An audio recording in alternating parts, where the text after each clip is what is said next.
ಶುಭೋದಯ ಸ್ನೇಹಿತರೆ, welcome back to the channel. ಹೆಂಗದಿರಿ ಎಲ್ಲರೂ ಸ್ನೇಹಿತರೆ? ನಾನು ನಿಮ್ಮೆಲ್ಲರ ಪದ್ಮ. ನಾನಂತೂ ಆರಾಮಾಗಿದ್ದೀನಿ, ನೀವೆಲ್ಲ ಆರಾಮದಿರಿ ಅಂತ ಅಂದ್ಕೊಳ್ತಾ ಇದ್ದೀನಿ. ಇವತ್ತಿನ ಬ್ಲಾಗನ್ನು ನಾನು ನೋಡ್ರಿ ಬೆಳಗ್ಗೆನ ಸ್ಟಾರ್ಟ್ ಮಾಡಿದ್ದೀನಿ. ನೋಡೋಣ ಇವತ್ತಿನ ಬ್ಲಾಗ್ ಹೆಂಗೆ ಹೋಗ್ತೈತಿ, ಏನು ಹೋಗ್ತೈತಿ. ಸೊ ಡೈಲಿ ಬ್ಲಾಗ್ ಅಂತ ನಾನು ಅಂದ್ಕೊಳ್ರಿ. ಬರ್ರಿ ಬ್ಲಾಗ್ ಸ್ಟಾರ್ಟ್ ಮಾಡೋಣ. ಈಗಿನ ನಮ್ಮ ಲೈಫ್ ಒಳಗಂದ್ರೆ ಮನೆ ಒಳಗೆ ಅದು ನಮ್ಮ ಹೆಣ್ಮಕ್ಳಿಗೆ ಪ್ರಮುಖವಾಗಿ ಬೇಕಾದಂಥ ಎರಡು ವಸ್ತುಗಳು ಅವೇನಪ್ಪ ಅಂದ್ರೆ ಒಂದು ಫ್ರಿಜ್ಜು, ಒಂದು ವಾಷಿಂಗ್ ಮಷಿನ್. ಹೌದು ಸ್ನೇಹಿತರೆ, ಕೆಲವೊಂದು ಕಮೆಂಟ್ಸನ್ನು ಹಾಕಿದ್ರು. ನಿಮ್ಮ ಮನೆಯಲ್ಲಿರುವಂಥ ವಾಷಿಂಗ್ ಮಷಿನ್ ಯಾವುದು, ಅದರ ಫೀಚರ್ಸ್ ಏನು, ಅದು ಯಾವ ರೀತಿ ಆಪ್ರೇಟ್ ಆಗ್ತೈತಿ, ಮತ್ತು ಅದು ಹೆಂಗೆ ಐತಿ ಮಷೀನ್, ನಾವು ತೊಗೊಳ್ಳೋರಿದ್ದೀವಿ, ನಮಗೆ ಹೆಲ್ಪ್ ಆಗ್ತೈತಿ. ಸೊ ಅದ್ರದ್ದು ರಿವ್ಯೂ ಕೊಡ್ರಿ, ಅದ್ರ ಬಗ್ಗೆ ಹೇಳ್ರಿ ಅಂತ ನನಗೆ ಸಾಕಷ್ಟು ಜನ ಕೇಳಿದರು. ಹಾಗೇನ ನಾನು ಕೊಡ್ಬೇಕು ಅಂದ್ಕೊಂಡ್ರೆ ಆಗಿದ್ದೇನೆಲ್ಲ. ಸೊ ಇವತ್ತು ನಾನು ನಮ್ಮ ಮನೆಯಲ್ಲಿರುವಂಥ ಫ್ರಿಜ್ ಯಾವುದು, ಹಾಗೇನ ವಾಷಿಂಗ್ ಮಷಿನ್ ಯಾವುದು. ನಿಮ್ಗೆ ಗೊತ್ತಿರೋ ಹಾಗೆ ನಾನು ನನ್ನ ತಂಗಿ ಮನೆಯೊಳಗೆ ಅದೀನಿ. ಸೊ ತಂಗಿ ಯಾವ ಫ್ರಿಜ್ ತೊಗೊಂಡಾಳ, ಯಾವ ವಾಷಿಂಗ್ ಮಷಿನ್ ತೊಗೊಂಡಾಳ, ಮತ್ತು ವಾಷಿಂಗ್ ಮಷಿನದ ಫೀಚರ್ಸ್ ಏನದಾವು ಅದರದ್ದು ರಿವ್ಯೂ ನಾನು ನಿಮಗೆ ಕೊಡ್ಬೇಕಂತ ಹೇಳಿ. ಯಾಕಂದ್ರೆ ಹೊಸದಾಗಿ ತೊಗೊಳ್ಳೋರಿಗೆ ಅನುಕೂಲ ಆಗಲಿ ಅಂಥೇಳಿ. ಇವು ಪ್ರಮುಖವಾದದ್ದು ಎರಡು ಬಹಳ ಇಂಪಾರ್ಟೆಂಟ್ ನಮ್ಗೆ. ಅದ್ರಾಗ ಮೇನ್ ಅಂದ್ರೆ ವಾಷಿಂಗ್ ಮಷಿನ್. ಮೊದಲು ವಾಷಿಂಗ್ ಮಷಿನ್ ಖರೀದಿ ಮಾಡ್ಬೇಕಂದ್ರೆ ನಮಗೇನಿರ್ತೈತೆ ಅಂದ್ರೆ ಅದ್ರೊಳಗಿನ ಬಟ್ಟೆ ಸ್ವಚ್ಛಾಗಿ ಬರ್ತಾವ ಇಲ್ಲ ಅನ್ನೋದೊಂದು ಚಿಂತೆ ಇರ್ತೈತಿ. ಯಾಕಂದ್ರೆ ಅದೊಂದು ಕಲ್ಪನೆ, ಮಷೀನಿಗೆ ಹಾಕಿದ್ರೆ ಬಟ್ಟೆ ಸ್ವಚ್ಛ ಆಗಂಗಿಲ್ಲ ಅನ್ನೋದೊಂದು ನಮ್ಮ ಕಲ್ಪನೆ. ಕೈ ಒಳಗೆ ಹೋಗೋದಷ್ಟು, ಕೈಯಿಂದ ನಾವು ಬಟ್ಟೆ ತೊಳೆದಷ್ಟು ಸ್ವಚ್ಛ ಆಗಂಗಿಲ್ಲ ಅಂತ ಹೇಳಿ ಇರ್ತೈತಿ. ಮತ್ತು ತೊಗೋಬೇಕು ತೊಗೋಬಾರ್ದು, ಮತ್ತು ಬಟ್ಟೆನ ಸ್ವಚ್ಛ ಆಗಲಿಲ್ಲ ಅಂದ್ರೆ ಮಷಿನ್ ತೊಗೊಂಡು ಏನು ಮಾಡೋದು, ತೊಗೋಬೇಕಂದ್ರೂ ಯಾವ ಮಷಿನ್ ತೊಗೊಳೋದು, ಯಾವ ಮಷಿನ್ ತೊಗೊಂಡ್ರೆ ಚಲೋ, ಯಾವ ಮಷಿನ್ ಒಳಗೆ ನಮಗೆ ಈಸಿ ಆಪ್ರೇಟ್ ಮಾಡಕ್ಕೆ ಬರ್ತೈತಿ ಯಾವ ಮಷಿನ್, ಮತ್ತು ಯಾವ ಮಷಿನ್ ಒಳಗೆ ಆದಷ್ಟು ಸ್ವಚ್ಛಾಗಿ ಬಟ್ಟೆ ಸ್ವಚ್ಛಾಗಿ ಬರ್ತಾವೆ. ಸೊ ಈ ಥರದ್ದೆಲ್ಲ ಒಂದಿಷ್ಟು ಕ್ವಶನ್ಸ್ ಇರ್ತಾವೆ ನಾವು ಹೊಸದಾಗಿ ತೊಗೊಳ್ಬೇಕಂತಂದಾಗ. ಅಂಥವ್ರಿಗೆ ಹೆಲ್ಪ್ಫುಲ್ ಆಗ್ಬೋದಂತ ನಾನಿವತ್ತು ತಂಗಿ ಯಾವ ವಾಷಿಂಗ್ ಮಷಿನ್ ತೊಗೊಂಡಾಳ ಅದ್ರದ್ದು ಫೀಚರ್ಸ್ ಏನೋ ನಿಮ್ಮ ಜೊತೆ ನಾನಿವತ್ತು ಶೇರ್ ಮಾಡ್ಕೊಳ್ತಾ ಇದ್ದೀನಿ. ಅದ್ರ ಜೊತೆಗೆ ಫ್ರಿಜ್ ಕ್ಲೀನಿಂಗ್, ಫ್ರಿಜ್ ಜೋಡಣೆ ಸಾಕಷ್ಟು ಸಲ ತೋರಿಸೇನೆ ನಿಮ್ಗೆ. ಅದ್ರ ಜೊತೆಗೆ ಯಾವ ಫ್ರಿಜ್ ಅನ್ನೋದಷ್ಟು ನಾನು ಇವತ್ತು ನಿಮ್ಮ ಜೊತೆ ಶೇರ್ ಮಾಡ್ಕೊಳ್ತಾ ಇದ್ದೀನಿ. ಬರ್ರಿ, ಹಾಗಿದ್ರೆ ತಡ ಮಾಡೋದು ಬೇಡ. ಟಿಫನ್ ಅದು ಎಲ್ಲ ಆಗೈತಿ. ಇವತ್ತು ಸಿಂಪಲ್ಲಾಗಿ ಅವಲಕ್ಕಿ ಮಾಡಿದ್ವಿ, ಅವಲಕ್ಕಿ ತಿಂದ್ವಿ, ಅಡುಗೆನೂ ಆಗೈತಿ. ತಂಗಿ ಡ್ಯೂಟಿಗೆ ಹೋದ್ಲ, ಮಕ್ಕಳದಂತೂ ರಜಾ ಆಗೈತಿ. ರಜಾ ಸ್ಟಾರ್ಟ್ ಆಯ್ತು ಅವ್ರದ್ದು. ಅದ್ರ ಮಗಳದು ಇದು ವ್ಯಾಕ್ಸಿನೇಷನ್ ಹಾಕಿಸ್ತೀವಿ ಅಂದಾರ ಸ್ಕೂಲ್ ವತಿಯಿಂದ. ಸೊ ವ್ಯಾಕ್ಸಿನೇಷನಿಗೆ ಹೋಗ್ಯಾಳಕ್ಕೆ. ಅವ್ರದ್ದು ಫಸ್ಟ್ ಈ ಏಜ್ನವ್ರಿಗೆ ಈಗ ಸ್ಟಾರ್ಟ್ ಮಾಡಾರಲ್ಲ. ಸೊ ಹೀಗಾಗಿ ಫಸ್ಟ್ ವ್ಯಾಕ್ಸಿನೇಷನ್ ದೊಡ್ಡ ತಮ್ಮ ಕರ್ಕೊಂಡು ಹೋಗಿದ್ದಾನಕ್ಕಿಗೆ. ಅವ್ರ ಜೊತೆಗೆ ಬೆನ್ನ ಹತ್ತಿ ನನ್ನ ಮಗನೂ ಹೋಗ್ಯಾನ. ಸೊ ಅವ್ರು ಹೊರಗಡೆ ಹೋಗ್ಯಾರ. ಅಡುಗೆದು ಆಯಿತು, ಆ್ಯಸ್ ಯೂಶ್ವಲ್ ಚಪಾತಿ, ಪಲ್ಯ, ಅನ್ನ, ಸಾಂಬಾರು. ಹಾಗೇನ ಟಿಫನ್ ಕೂಡ ಹೇಳಿದೆ. ಎಲ್ಲ ಮುಗೀತು ಸ್ನೇಹಿತರೆ. ಈಗ ಮಾರ್ನಿಂಗದ್ದು ಅಂತ ಹೇಳ್ಬೋದು. ಮಾಮಾರು ಡ್ಯೂಟಿಗೆ ಹೋಗ್ಯಾರ. ಸೊ ಬರ್ರಿ ಸ್ಟಾರ್ಟ್ ಮಾಡೋಣ. ನಾನು ನಿಮ್ಗೆ ತೋರಿಸ್ತೀನಿ. ಬ್ಯಾಕ್ ಕ್ಯಾಮ್ರಾ ಆನ್ ಮಾಡ್ತೀನಿ, ಅಂದ್ರೆ ನಿಮ್ಗೆ ನೋಡಲಿಕ್ಕೆ ಈಸಿ ಆಗ್ತೈತೆ ಅಂತ ಹೇಳಿ. ನನಗೂ ಎಕ್ಸ್ಪ್ಲನೇಷನಿಗೆ ನನಗೂ ಕೂಡ ಈಸಿ ಆಗ್ತೈತಿ. ನಾ ಕಾಣಿಸಂಗಿಲ್ಲ, ನಾ ತೋರಿಸುವಂಥ ಫ್ರಿಜ್ ಮತ್ತು ವಾಷಿಂಗ್ ಮಷಿನ್ ನಿಮ್ಗೆ ಕಾಣಿಸ್ತಾವ ಅಂತ ಹೇಳ್ತೀನಿ. ಸೊ ನೋಡ್ರಿ, ನೀವು ತೊಗೊಳೋರಿದ್ರೆ ನಿಮಗೂ ಹೆಲ್ಪ್ ಆಗ್ತೈತಿ. ನೋಡ್ಕೊಳ್ರಿ, ನಿಮ್ಗೆ ಯಾವ್ದು ಬೆಸ್ಟ್ ಅನಿಸ್ತೈತಿ ನೀವು ಅದನ್ನು ತೊಗೊಳ್ಬಹುದು. ಬರ್ರಿ. ಫ್ರಿಜ್ ನೋಡ್ರಿ ಫ್ರೆಂಡ್ಸ್, ಇದುವೇ ಫ್ರಿಜ್ಜು, ಹೈಯರ್ ಅವ್ರದ್ದು. ಹೈಯರ್ ಕಂಪ್ನಿ ಫ್ರಿಜ್ ಐತಿ. ಸಿಂಗಲ್ ಡೋರಿಂದು, ಡಬಲ್ ಡೋರ್ ತೊಗೊಳ್ಳಿಲ್ಲ. ಆದ್ರೆ ಈಗ ತಂಗಿ ಅಂತಾಳೆ ಡಬಲ್ ಡೋರ್ ತೊಗೋಬೇಕಾಗಿತ್ತು, ಸಣ್ಣದಾಗತೈತಿ ಅಂಥೇಳಿ. ಆವಾಗ ತೊಗೊಳ್ಳೋ ಮುಂದೆ ಸಿಂಗಲ್ ಡೋರ್ ತೊಗೊಂಡ್ವಿ. ಇದ್ರೊಳಗೆ ಏನು ಅನ್ಕೋಬೇಡ್ರಿ, ನೀಟ್ ಇರಲಿಲ್ಲ ಅಂದ್ರೆ ಇಲ್ಲೇ ನೋಡ್ರಿ ನಮ್ಮ ತನು ಪುಟಾಣಿದು ಐಸ್ ಕ್ರೀಮ್ ಐತಿ. ಹಾಗೇನ ಕಡಲೆಬೇಳೆ ಇಟ್ಟೀವಿ. ಯಾಕಂದ್ರೆ ಹೊರಗೆ ಇಟ್ಟರೆ ಇದು ಬೇಳೆ ಜಾಸ್ತಿ ಯೂಸ್ ಆಗಂಗಿಲ್ಲ, ಹೀಗಾಗಿ ಲಘು ಹುಳ ತಿಂತಾವ ಅಂಥೇಳಿ ಇದನ್ನು ಫ್ರೀಝರ್ನಾಗ ಇಟ್ಟಿರ್ತೀವಿ ಕಡಲೆಬೇಳೆನ. ಇಲ್ಲೇ ಕೆಳಗಿನ ಸೆಕ್ಷನ್ ನೋಡ್ರಿ, ಹಾಲು ಐತಿ, ಇದ್ರೊಳಗೆ ಪನ್ನೀರ್ ಐತಿ, ಇದು ಚೀಸು, ಅಮೂಲ್ ಬಟರು. ಮೊನ್ನೆ ಏನು 3 ಶಾಪಿಂಗ್ ಹೋಗಿದ್ದೆ, ಇದೆಲ್ಲ ತೊಗೊಂಡು ಬಂದಿದ್ದೆ ನೋಡ್ರಿ. ನಾನು ಇನ್ನೂ ಕೂಡ ಏನು ಮಾಡಿಲ್ಲ ಇದ್ರೊಳಗೆ. ನಾನು ರೆಸಿಪಿ ಹಾಕಾಕತ್ತಿಲ್ಲ, ಹಾಕಬೇಕು. ಹಾಲು, ಇದು ಹಸಿ ಖಾರ ನಾವು ಮಾಡಿಟ್ಕೊಂಡಿರ್ತೀವಿ ಅಂತ ಹೇಳೀನಿ. ಸೊ ಹಸಿ ಖಾರ, ಇದು ಉಪ್ಪಿನಕಾಯಿ, ಮೆಕ್ಕೆಕಾಯಿ ಉಪ್ಪಿನಕಾಯಿ ಇದು. ಹಾಗೇನ ಇದು ಶುಂಠಿ ಬೆಳ್ಳುಳ್ಳಿ ಪೇಸ್ಟು ಒಂದೇ ಸರಿ ಮಾಡಿಟ್ಬಿಟ್ಟಿರ್ತೀನಿ ನಾನು, ಎಲ್ಲದಕ್ಕೂ ಯೂಸ್ ಆಗ್ತೈತೆ ಅಂಥೇಳಿ. ಮತ್ತು ಇಲ್ಲಿ ಬಂದ್ರೆ ಒಣ ಕೊಬ್ಬರಿ, ಒಣ ಕೊಬ್ಬರಿ, ಹಸಿಮೆಣಸಿನ್ಕಾಯಿ, ಇದು ಪುದೀನ. ಈ ಥರ ಡಬ್ಬ ಒಳಗೆ ಹಾಕಿ ಮೇಲೆ ಟಿಶ್ಯೂ ಪೇಪರ್ ಮುಚ್ಚಿ ಇಟ್ಟಿರ್ತೀನಿ ನಾನು. ಇದು ಬಂದುಬಿಟ್ಟು ಕರಿಬೇವು. ಇದು ಮಗಂದ ಜಾಮ, ಬ್ರೆಡ್ ಜೊತೆ ಜಾಮ ಒಂದು. ಇದು ಕೊರೆಂಡರ್ ಸೀಡ್ಸ್, ಹವೀಜ್ ಕಾಳು ಅಂತ ಏನು ಹೇಳ್ತೀವಿ ಅದು. ಇಲ್ಲೆಲ್ಲ ಫುಲ್ ತರಕಾರಿ ಈ ಥರ ಕವರ್ನಾಗ ಹಾಕಿಟ್ಟಿರ್ತೀವಿ. ಜಿಪ್ ಏನು ಕವರ್ ಬರ್ತಾವಲ್ಲ ಆ ಥರ ಕವರ್ನಾಗ.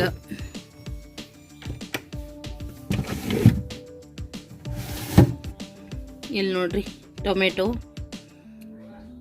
ಕ್ಯಾಬೇಜ್, ಗಜ್ರಿ ಇದ್ರೊಳಗೆ ಹಾಕಿರ್ತೀವಿ. ಇದೆಲ್ಲ ಇದೆ. ಕೆಲವೊಂದು ಫ್ರೈಡ್ ರೈಸ್ ಪ್ಯಾಕೆಟ್ಸ್ ಅದಾವೆ, ಕೆಲವೊಂದು ಸೂಪ್ಸ್ ಅದಾವೆ, ಮಸಾಲಾಸ್ ಅದಾವೆ, ಎಗ್ಸ್. ಇಲ್ಲೆಲ್ಲನೂ ಅದೇ ಮಸಾಲ ಎಲ್ಲನೂ ಅದಾವೆ ನೋಡ್ರಿ. ನೋಡ್ರಿ ಬಂದ್ಲ ಸೊಸಿ ಮುದ್ದು. Good morning. ಏನು ಬಾಬು ಬೇಕಾ? ನೀರಡಿಗೆ ಬಂದಿಯಲ್ಲೇ ಮನೆ ಇಂತ್ರ ಓಡ್ಕೊಂಡು ಬಂದೇನೆ ಸಾವಕಾಶ. ನಮ್ಮ ತನು ಹಿಂಗೆ ನೋಡ್ರಿ, ಒಟ್ಟೆಲ್ಲ ತಾನ ಮಾಡ್ಕೋಬೇಕು. ನಾವು ಕುಡ್ಸಕ್ಕೆ ಹೋದ್ರೆ ಕುಡಿಯಂಗಿಲ್ಲ, ತಿನ್ಸಕ್ಕೆ ಹೋದ್ರೆ ತಿನ್ನಂಗಿಲ್ಲ. ದೊಡ್ಡಕ್ಕೆಗಾಳ್ರಿ ಈಗ ಆಕಿ ಎಲ್ಲ ಆಕಿನ ಮಾಡ್ಕೋತಾಳೆ. ಹೌದಲ್ರಿ ತನು? ಹಾಯ್ ಮಾಡ್ರಲ್ಲ ಮತ್ತೆ. ಅಪ್ಪ ಅಷ್ಟು ನೀರು ಹಡ್ಸಿರಪ್ಪ ನೀವು. ಆ ಬಂಗಾರಿ ಮನೆಯಿಂದ ಓಡ್ಕೊಂಡು ಬಂದ್ರೇನೆ?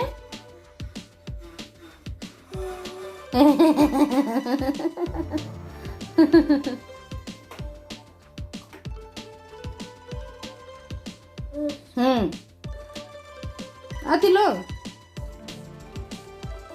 ಕುಡಿದ್ರಿ? Good girl. ಅಲ್ಲಿಡ್ರಿ. ಹಾಯ್ ಮಾಡ್ರಿ, ಹಾಯ್ ಮಾಡ್ರಪ್ಪ.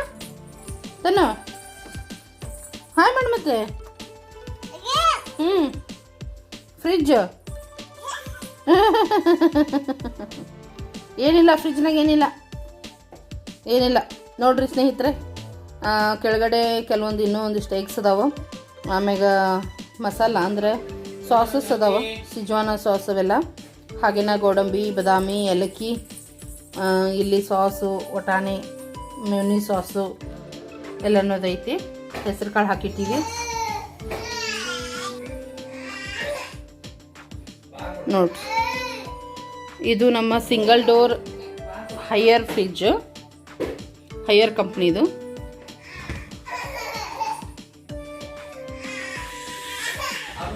ನಮ್ಮ ತನು ಬಂದ್ರೆ ಇನ್ನೇನು ವಹಿಸ್ಕೊಡಕ್ಕೆ ಆಗಂಗೇನೇ ಇಲ್ಲ. ಹಠ ಮಾಡತ್ತಾಳ ನೋಡ್ರಿ. ಇಲ್ಲ ಐತೆ ನೋಡ್ರಿ ವಾಷಿಂಗ್ ಮಷೀನ್. ಮಕ್ಕಳು ಹೊರಗೆ ಆಟ ಆಡತ್ತಾರ, ಸ್ವಲ್ಪ ಸೌಂಡ್ ಬರ್ಬೋದು, ಇಗ್ನೋರ್ ಮಾಡಿರಿ. ಸೊ ಇದಕ್ಕೆ ಒಂದು ಕವರ್ ಕೂಡ ಹಾಕಿವಿ ನಾವು, ಕಲೆ ಆಗದೆ ಇರಲಿ, ಏನೋ ಸ್ಕ್ರ್ಯಾಚಸ್ ಬೀಳದೇ ಇರಲಿ ಅಂಥೇಳಿ. Washing machine cover.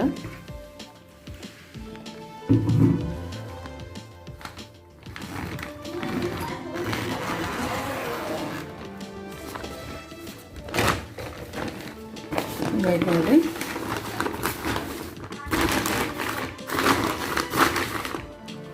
Top load machine ನಮ್ದು, ಫ್ರಂಟ್ ಲೋಡ್ ಅಲ್ಲ,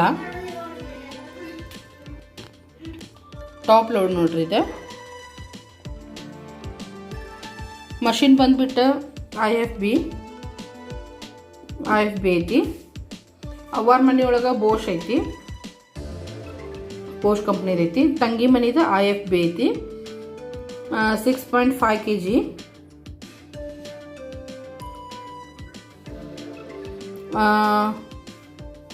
ಇದು ಪವರ್, ಇದು ಪೌಸ್ ಮಾಡ್ಬೋದು, ಸ್ಟಾರ್ಟ್ ಕೊಡ್ಬೋದು ಬಟನ್. ಈಸಿ ಐತಿ, ಏನಂದ್ರೆ ಆಪ್ರೇಟಿಂಗ್ ಈಸಿ ಐತೆ ಅಂತ ಹೇಳ್ಬೋದು. ಯಾರಿಗಾದರೂ ಅಂಡರ್ಸ್ಟ್ಯಾಂಡಿಂಗ್ ಆಗ್ತೈತಿ. ಇಲ್ಲೆಲ್ಲನೂ ಆಪ್ಷನ್ಸ್ ಅದಾವೆ. ವಾಟರ್ ಟೆಂಪ್ರೇಚರ್, ವಾಶ್ ಮಾಡ್ಬೋದು, ಅಂದರೆ ಹಿಂಡ್ಬೋದು, ಜಸ್ಟ್ ಡ್ರೈ ಮಾಡ್ಬೋದು. ಈ ಥರನೂ ಎಲ್ಲನೂ ಆಪ್ಷನ್ಸ್ ಅದಾವೆ. ನಾವಿಲ್ಲೇ ಕೊಡಬೇಕಾಗ್ತೈತಿ ಇದ್ರ ಮುಖಾಂತರ. ಇಲ್ಲೇನೂ ನೋಡ್ರಿ, ಐಕ್ವಾ ಕನ್ವರ್ಸ್ ಐತಿ, ಸ್ಮಾರ್ಟ್ ಸೆನ್ಸ್ ಐತಿ. ಡೈಲಿ ವೇರ್ಸ್ ನಾವೇನು ಹಾಕ್ತೀವಿ ಸ್ಮಾರ್ಟ್ ಸೆನ್ಸಿಗೆ ಕೊಟ್ಟಿರ್ತೀವಿ. ಎಕ್ಸ್ಪ್ರೆಸ್ ಐತಿ, ಜೀನ್ಸ್ ಐತಿ. ಡೆಲಿಕೇಟ್ಸ್ ಅಂದ್ರೆ ಯಾವುದಾದ್ರೂ ಅಗದಿ ನಾಜೂಕ್ ಬಟ್ಟೆ ಇದ್ದರೆ ಅದನ್ನು ಕೂಡ ನಾವು ಡೆಲಿಕೇಟ್ಸ್ ಇಟ್ಟು ವಾಶ್ ಮಾಡ್ಕೊಳ್ಬೋದು. ಹಾಗೆಯೇ ಜಸ್ಟ್ ಟಬ್ ಕ್ಲೀನ್ ಇಲ್ಲಿನ ಆಪ್ಷನ್ ಕೊಡ್ಬೋದು, ಡೆಲಿಕೇಟ್ಸ್ ಕೊಡ್ಬೋದು. ಜೀನ್ಸ್ ಸ್ವಲ್ಪ ಹಾರ್ಡ್ ಇರ್ತಾವೆ, ಸೊ ಆಪ್ಷನ್ ಇಟ್ಟು ಜೀನ್ಸ್ ಕೂಡ ಕೊಡ್ಬೋದು. ಎಕ್ಸ್ಪ್ರೆಸ್ ಅಂದರೆ ನಮಗೆ ಫಾಸ್ಟ್ ಬೇಕಾದ್ರೆ ಮಾಡ್ಕೊಳ್ಬೋದು. ನಾ ಹೇಳಿದಾಗೆ ನಾವು ಡೈಲಿ ವಾಶಿಗೆ ಸ್ಮಾರ್ಟ್ ಸೆನ್ಸ್ ಕೊಟ್ಟಿರ್ತೀವಿ. ಚಲೋ ಐತಿ, ಫೀಚರ್ಸ್ ಎಲ್ಲ ಈಸಿ ಐತಿ. ಮತ್ತು ಇದ್ರದ್ದು ಕನೆಕ್ಷನ್ ನಾವು ಈ ಥರ ಇಲ್ಲೊಂದು ಬೋರ್ಡ್ ಮಾಡಿ ಇಲ್ಲಿ ಕೊಟ್ಟಿದ್ದೀವಿ. ಇದನ್ನು ಆನ್ ಮಾಡಿದ್ರೆ ಆಯಿತು. ಹಾಗೆಯೇ ಅದರದ್ದು ವಾಷಿಂಗದ್ದು ನೀರು ಹೋಗಲಿಕ್ಕೆ ಪೈಪ್ ಈ ಥರ ಇಲ್ಲೇನ ಕೊಟ್ಟಿದ್ದೀವಿ. ಇಲ್ಲೇನ ಪ್ಯಾಶಸ್ ಟೈಪ್ ಐತಿ. ಸೊ ವಾಷಿಂಗ್ ಮಿಷಿನ್ ನೀರು ಇಲ್ಲೇನೋ ಬಿಟ್ಬಿಡ್ತೀವಿ ನಾವು. ಇಲ್ಲೇ ಆನ್ ಮಾಡಿದ ತಕ್ಷಣ ಈಗಂತೂ ಯಾವುದು ಬಟ್ಟೆ ಇಲ್ಲ. ಸೊ ಬಟ್ಟೆ ಹಾಕಿ ಆಮೇಲೆನೂ ಡಿಟರ್ಜೆಂಟ್ ಎಲ್ಲನೂ ಹಾಕಿದ ನಂತರ ಇದು ಪವರ್ ಇದನ್ನು ನಾವು ಪ್ರೆಸ್ ಮಾಡಬೇಕಾಗ್ತೈತಿ. ನಾ ಹೇಳಿದೆ ನಿಮ್ಗೆ ನಮ್ಮದು ಡೈಲಿ ವೇರ್ ಎಲ್ಲರೂ ಸ್ಮಾರ್ಟ್ ಸೆನ್ಸ್ ಇಟ್ಟನ್ನು ಕೊಟ್ಟಿರ್ತೀವಿ ಅಂಥೇಳಿ. ಹಾಗೇನಾದರೂ ಅರ್ಜೆಂಟ್ ಇದ್ದರೆ ನಾವು ಇದನ್ನು ನಾವು ಮೂವ್ ಮಾಡ್ಕೋಬೋದು, ಇಲ್ಲೇ ಅಡ್ಜಸ್ಟ್ ಮಾಡ್ಕೊಳ್ಬಹುದು. ಇಲ್ಲ ಅಂದರೆ ನಮ್ಗೆ ಏನೋ ಜೀನ್ಸ್ ಅಥವಾ ದಪ್ಪನ ಬಟ್ಟೆ ಏನಾದರೂ ತೊಳೆಯೋವಿದ್ರೆ ಅಡ್ಜಸ್ಟ್ ಮಾಡ್ಕೋಬೋದು. ಡೆಲಿಕೇಟೆಡ್ ಇದ್ದರೆ ಈ ಥರ, ಜಸ್ಟ್ ಟ್ಯಾಬ್ ವಾಶ್ ಇದ್ದು ಅಂದರೆ ಈ ಥರ ಸೆಟ್ ಮಾಡ್ಕೊಳ್ಬೋದು. ಈ ಥರ ನೋಡಿರಿ, ಈ ಥರ ಅಡ್ಜಸ್ಟ್ಮೆಂಟ್ ಈಸಿಯಾಗಿ ಮಾಡ್ಕೊಳ್ಬೋದು ಸ್ನೇಹಿತರೆ. ಮತ್ತು ಇಲ್ಲೇನೈತಂದರೆ ವಾಷಿಂಗ್ ಇದ್ದರೆ ಜಸ್ಟ್ ವಾಶ್ ಅಂತಾನೆ, ಇಲ್ಲ ಅಂದರೆ ನಾವು ಜಸ್ಟ್ ಏನಪ್ಪ ಹಿಂಡಕ್ಕೆ ಮಾಡಿದರೆ ನಾವು ಇದನ್ನು ಪ್ರೆಸ್ ಮಾಡಬೇಕಾಗ್ತೈತಿ. ಸೊ ಹಿಂಡಕ್ಕೆ ಇಷ್ಟು ಟೈಮ್ ತೊಗೊಳ್ತೈತಿ. ಇಲ್ಲ ಎಲ್ಲ ಹಿಂಡೆ ಆಗೈತಿ, ಜಸ್ಟ್ ನಾವು ಡ್ರೈ ಮಾಡಿಸ್ಬೇಕಂದ್ರೂ ನಾವು ಇದನ್ನು ಇಲ್ಲೇ ಕೊಡ್ಬೋದು. ಈ ಥರ ನಮ್ಗೆ ಹೆಂಗೆ ಬೇಕು ಹಂಗೆ ನಾವು ಸೆಟ್ಟಿಂಗ್ ಮಾಡ್ಕೊಳ್ಬೋದು. ಇಲ್ಲೇ ನೋಡಿರಿ, ಇದು ವಾಶ್ ಆಗ್ತೈತಿ.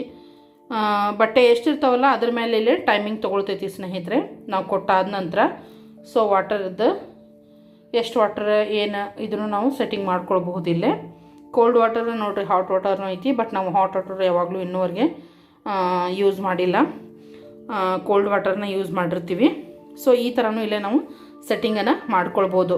ಒಂದೊಂದು ಸಲ ಏನಾಗ್ತೈತೆ ಅಂದ್ರೆ ಕೈಲಿ ಒಗೆದು ಹಾಕಿರ್ತೀವಿ, ಮಳೆಗಾಲ ಇದ್ದಾಗ ಬೇಗ ಆರ್ತಿರಂಗಿಲ್ಲ. ನಾವು ಜಸ್ಟ್ ಅವಾಗ ಏನು ಮಾಡ್ಬೋದು ಅಂದ್ರೆ ಹಿಂಡಿ ಡ್ರೈ ಕೊಡ್ಬೋದು, ಅಂದರೆ ಡ್ರೈಗೆ ಹಾಕಿಬಿಡ್ಬೋದು. ಅಷ್ಟೇ, ಒಂದು 10 ನಿಮಿಷ ತೊಗೋತೈತಿ. ಇಲ್ಲೇ ಇದನ್ನು ಕೊಟ್ಟರೆ 5 to 10 ಮಿನಿಟ್ಸ್ ಒಳಗೆ ನಮ್ಗೆ ಏನು ಮಾಡ್ತೈತೆ ಅಂದ್ರೆ ಗಟ್ಟಿಯಾಗಿ ಹಿಂಡಿ ಆಲ್ಮೋಸ್ಟ್ ಅರ್ಧಂಬರ್ಧ ಒಣಗಿಸಿ ಕೊಟ್ಬಿಡ್ತೈತೆ ಮಷೀನ. ಆಮೇಲೆ ನಾವು ಒಣಗಿ ಹಾಕ್ಕೊಳ್ಬೋದು ಸ್ನೇಹಿತರೆ. ಈ ರೀತಿಯೂ ಮಾಡ್ಕೊಳ್ಬೋದು.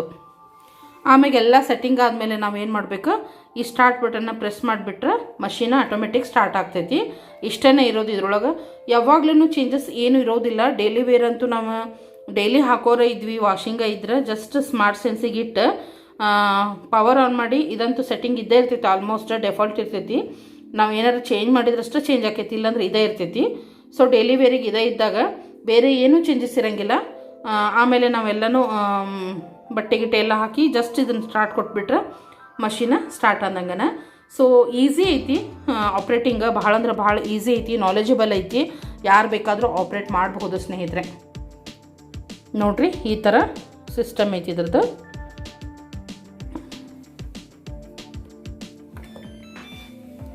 ಈ ಥರ ಆಫ್ ಮಾಡೋದು. ಮತ್ತು ಈಗೇನೈತಿ ನೋಡಿರಿ, ಡೈಲಿ ವೇರ್ ಇತ್ತಂದ್ರೆ ಇಷ್ಟ. ಈಗ ನಾನು ಇಲ್ಲಿ ಆನ್ ಮಾಡಿದೆ, ಈಗ ನೋಡಿರಿ ಡೈಲಿ ವೇರ್ ಬಟ್ಟೆ ನಾವು ಯಾವಾಗ್ಲೂ ಹಾಕೋದೇ ಇತ್ತಂದ್ರೆ ಇದು ಆಟೋಮೆಟಿಕ್ ಆನೇ ಇರ್ತೈತಿ. ನಾವೇನು ಮಾಡಿಬಿಡೋದು, ಎಲ್ಲ ಬಟ್ಟೆ ಗಿಟ್ಟೆ ಹಾಕಿ ಇದನ್ನು ಸ್ಟಾರ್ಟ್ ಕೊಟ್ಬಿಟ್ರೆ ಆಯಿತಾ, ಮಷೀನ್ ಸ್ಟಾರ್ಟ್ ಆದಾಗೇ. ಆಮೇಲೆ ಕಂಪ್ಲೀಟ್ ಆದಮೇಲೆ ಏನೈತಲ್ಲ 2 ವಾಶ್ ಆಗಿ 3rd ವಾಶಿಗೆ ಏನೈತಲ್ಲ ಇದು ಹಿಂಡಿ ಕೊಡ್ತೈತಿ ಬಟ್ಟೆ. ಆದಮೇಲೆ ನಮಗೆ ಬೆಲ್ ಕೇಳಿಸ್ತೈತಿ, ಬೀಪ್ ಕೇಳಿಸ್ತೈತಿ. ಒಂದು 2-3 ಸೆಕೆಂಡ್ ಬೀಪ್ ಅಂದ್ರೆ ಸೌಂಡ್ ಒಂಥರ ರಿಂಗ್ ಟೈಪ್ ಸೌಂಡ್ ಬರ್ತೈತಿ, ಅಂದ್ರೆ ಕಂಪ್ಲೀಟ್ ಆಗೈತೆ ಅಂತ ನಮ್ಗೆ ಅವಾಗ ಅರ್ಥ ಆಗ್ತೈತಿ. ಅದು ಕಂಪ್ಲೀಟ್ ಬೀಪ್ ಕೊಟ್ಟ ಮೇಲೆ ಆಫ್ ಆಗಿಬಿಡ್ತೈತಿ, ಆಟೋಮೆಟಿಕ್ ತಾನೇ ಆಫ್ ಆಗಿರ್ತೈತಿ. ನಮಗೆ ಅನುಕೂಲ ಆದಾಗ ನಾವು ಬಂದು ಬಟ್ಟೆನ ಹೊರಗೆ ತೆಗೆದು ನಾವು ಒಣಗಿ ಹಾಕ್ಕೊಳ್ಬೋದು ಸ್ನೇಹಿತರೆ. ಒಂದು ಸಲ ನೋಡಿಕೊಂಡ್ರೆ ಆರಾಮಾಗಿ ಈಸಿಯಾಗಿ ನಾವು ಆಪ್ರೇಟ್ ಮಾಡ್ಕೊಳ್ಬೋದು ಸ್ನೇಹಿತರೆ. ನಾವು ಬಟ್ಟೆನ ಆಲ್ಮೋಸ್ಟ್ 1-2 ತಾಸು ನೆನೆಸ್ಬಿಟ್ಟು ಹಾಕ್ತೀವಿ. ಮಸ್ತ್ ಅಂದ್ರೆ ಮಸ್ತ್ ಕ್ಲೀನ್ ಆಗ್ತಾವೆ. ಆಮೇಲೆ ಏನಂದ್ರೆ ಮಿನಿಮಮ್ ಕ್ವಾಂಟಿಟಿ ಒಳಗೆ ಹಾಕ್ಬೇಕು ಬಟ್ಟೆ. ಮಷಿನ್ ದೊಡ್ಡದೈತಂತ ಮಷಿನ್ ಹಿಡಿಯೋಷ್ಟು ಹಾಕೋದಲ್ಲ. ನಾವು ಎಷ್ಟು ಅದಕ್ಕಾಗುವಷ್ಟು ನೀಟ್ ಬಟ್ಟೆ ಹಾಕ್ತೀವಿ ಅಷ್ಟು ಸ್ವಚ್ಛ ಆಗ್ತಾವೆ ಅಂತ ಹೇಳ್ತೀನಿ. ಆಮೇಲೆ ಇಲ್ಲೇ ಲಿಕ್ವಿಡ್ ಮತ್ತು ಡಿಟರ್ಜೆಂಟ್ ಹಾಕೋಕ್ಕೂ ಕೊಟ್ಟಾರ, ನೋಡ್ತಾ ಇರ್ಬೋದು. ಇಲ್ಲೇ ಲಿಕ್ವಿಡ್ ಹಾಕ್ಕೋಬೋದು. ಇಲ್ಲ ಡಿಟರ್ಜೆಂಟ್ ಹಾಕ್ಕೊಳ್ಬೋದು ನೋಡ್ರಿ. ಈ ಥರ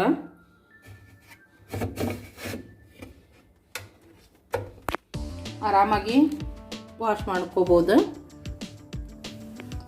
ಇಲ್ಲಿ ಒಂದು ಡಸ್ಟ್ ಇದಿರ್ತೈತಿ, ಇದನ್ನು ಆವಾಗವಾಗ ನಾವು ತೆಗೆದು ಕ್ಲೀನ್ ಮಾಡ್ಕೋಬೇಕಾಗ್ತೈತಿ. ಏನಾದರೂ ಡಸ್ಟ್ ಇದ್ದರೆ ಇದ್ರೊಳಗೆ ಸ್ಟೋರ್ ಆಗಿರ್ತೈತಿ. ವಾಷಿಂಗ್ ಆದಮೇಲೆ ನಾವು ಇದನ್ನು ಬಿಚ್ಚಿ ಈಸಿಯಾಗಿ ಬಿಸ್ತೈತಿದೆ, ಇದನ್ನು ನಾವು ವಾಶ್ ಮಾಡ್ಕೋಬೇಕಾಗ್ತೈತಿ. ಇದು ವಾಶ್ ಇದ್ದಷ್ಟು ನಮ್ಗೆ ಏನಾಗ್ತೈತಿ ಅಂದರೆ ಬಟ್ಟೆ ಕ್ಲೀನ್ ಇರ್ತಾವೆ ಅಂಥೇಳಿ ಕ್ಲೀನಾಗಿ ವಾಶ್ ಆಗಿ ಬರ್ತಾವೆ. ಹೀಗಾಗಿ ನೋಡಿರಿ ಈ ಥರ ಐತಿ ಇದ್ರದ್ದು ಮಾಡಲ್ಲ. ಭಾಳ ಅಂದ್ರೆ ಭಾಳ ಈಸಿ ಐತಿ, ಆಪ್ರೇಟಿಂಗು ಈಸಿ ಐತಿ. ಅದನ್ನು ಹೇಳಿದ್ನಲ್ಲ, ಸ್ವಲ್ಪ ನಾವು ನೆನೆಸ್ಬಿಟ್ಟು ಹಾಕಿರ್ತೀವಿ ಬಟ್ಟೆನ, ಸ್ವಚ್ಛಾಗಿ ಬರ್ತಾವೆ ಅಂಥೇಳಿ. ಅದನ್ನು ಹೇಳಿದ ಹಾಗೆ ಬಟ್ಟೆನ ಅತಿ ಭಾಳ ಹಾಕಬಾರ್ದು, ಯಾಕಂದ್ರೆ ಅದಕ್ಕೆ ಮೂಮೆಂಟ್ ಆಗುವಷ್ಟು ಸ್ಪೇಸ್ ಇದ್ದರೆ ಬಟ್ಟೆ ಎಷ್ಟು ಮೂಮೆಂಟ್ ಆಗ್ತಿತ್ತಲ್ಲ ಅಷ್ಟು ಬಟ್ಟೆ ಸ್ವಚ್ಛ ಆಗ್ತಾವೆ ಅಂಥೇಳಿ. ಹಾಗಾಗಿ ಮಿನಿಮಮ್ ಕ್ವಾಂಟಿಟಿ ಒಳಗನ ಹಾಕಬೇಕು. 6.5 kg ಅಂದ್ರೆ ಅದ್ರ ಒಳಗಡೆನೇ ಹಾಕ್ಬೇಕು ಇನ್ನು, ಅಂದ್ರೆ ನೀಟಾಗಿ ವಾಶ್ ಆಗಿ ಬರ್ತಾವೆ. ನಾವು ಅತಿ ಜಾಸ್ತಿ ಹಾಕಬಾರ್ದು, ಬಟ್ಟೆ ಹಿಡಿತೈತೆ ಅಂತ ಹೇಳಿ ಸಿಕ್ಕಾಪಟ್ಟಿ ಬಟ್ಟೆ ಹಾಕಿದ್ರೆ ಬಟ್ಟೆ ನೀಟಾಗಿ ಸ್ವಚ್ಛಾಗಿ ಬರೋಂಗಿಲ್ಲ. ಹಿಂಗೆ ನೋಡ್ರಿ ಸ್ನೇಹಿತರೆ, ಈ ಥರ ಐತಿ. ನಮಗಂತೂ ಬೆಸ್ಟ್ ಐತಿ ಇದು, ಅವ್ರ ಮನೆಗಿಂತ ಇದು ಬೆಸ್ಟ್ ಐತಿ. ನಾನು ಆಗ್ಲೇನು ಹೇಳಿದೆ ನಿಮಗೆ.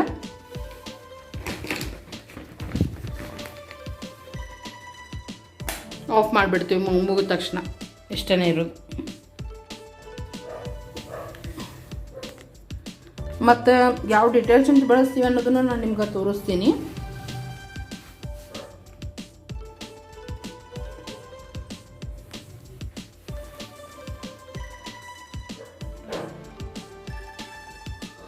ನೋಡ್ರಿ, ಟಾಪ್ ಲೋಡಿಂದ ಲಿಕ್ವಿಡ್ ಸರ್ಫ್ ಎಕ್ಸೆಲ್ ಮ್ಯಾಟಿಕ್ ಲಿಕ್ವಿಡನ್ನು ಯೂಸ್ ಮಾಡ್ತೀವಿ. ಪೌಡರ್ ಕೂಡ ಸರ್ಫ್ ಎಕ್ಸೆಲ್ ಟಾಪ್ ಲೋಡದ್ದು ಇದೆ, ಆದ್ರೆ ನಾವು ಈ ಥರ ಬಾಕ್ಸ್ನಾಗ ಹಾಕಿಟ್ಕೊಂಡಿರ್ತೀವಿ. ತಂದ ತಕ್ಷಣ ಪ್ಯಾಕೆಟ್ ಆದ್ರೆ ಬಿದ್ದು ಹೋಗೋ ಚಾನ್ಸಸ್ ಇರ್ತೈತಲ್ಲ, ಹೀಗಾಗಿ ಡಬ್ಬಕ್ಕೆ ಹಾಕಿ ಇಟ್ಕೊಂಡಿರ್ತೀವಿ. ಬಟ್ ಇದು ಮಷಿನದ ಪೌಡರ್, ಹಾಗೆ ಕೈಲಿ ತೊಳಿ ಪೌಡರ್ನ ನಾವು ಹೊರಗಡೆನೇ ಇಟ್ಟಿರ್ತೀವಿ, ಅದು ಬೇರೆ ಪೌಡರ್ ಇರ್ತೈತಿ. ಸೊ ಮಷಿನ್ಗೆ ನಾವು ಇವೆರಡನ್ನು ಯೂಸ್ ಮಾಡ್ತೀವಿ. ಹಾಗೆ ಯಾವಾಗಾದರೂ ಹಂಗೆ ಏನಾರ ಬಟ್ಟೆ ಹೊಸ ಬಟ್ಟೆ ಏನಾರು ಇದ್ರೆ ಮಾಡಿದ್ರೆ ಆವಾಗ ಕಂಫರ್ಟ್ ಕೂಡ ಯೂಸ್ ಮಾಡ್ತೀವಿ ಸ್ನೇಹಿತರೆ. ಫ್ಯಾಬ್ರಿಕ್ ಕಂಡೀಷ್ನರ್ ಏನಂತೀವಿ, ಬಟ್ಟೆ ಪರಿಮಳ ಚೆನ್ನಾಗಿ ಬರ್ತೈತಿ ಇದರಿಂದ, ಸುವಾಸನೆ. ಅಂಥ ಟೈಮ್ನಾಗ ನಾವು ಯಾವಾಗಾದರೂ ಒಂದು ಸರಿ ಡೈಲಿ ವೇರ್ ಬಟ್ಟೆಗೆ ಹಾಕಂಗಿಲ್ಲ, ಯಾವಾಗಾದರೂ ಒಂದು ಸರಿ ಸ್ಪೆಷಲ್ ಏನು ಬಟ್ಟೆ ಇರ್ತಾವಲ್ಲ ಆವಾಗ ಕಂಫರ್ಟ್ ಹಾಕಿರ್ತೀವಿ. ನೋಡ್ರಿ, ಇಷ್ಟು ನಮ್ಮ ವಾಷಿಂಗ್ ಮಷಿನ್ ಮಾಹಿತಿ ಅಂತಲೇ ಹೇಳ್ಬೋದು.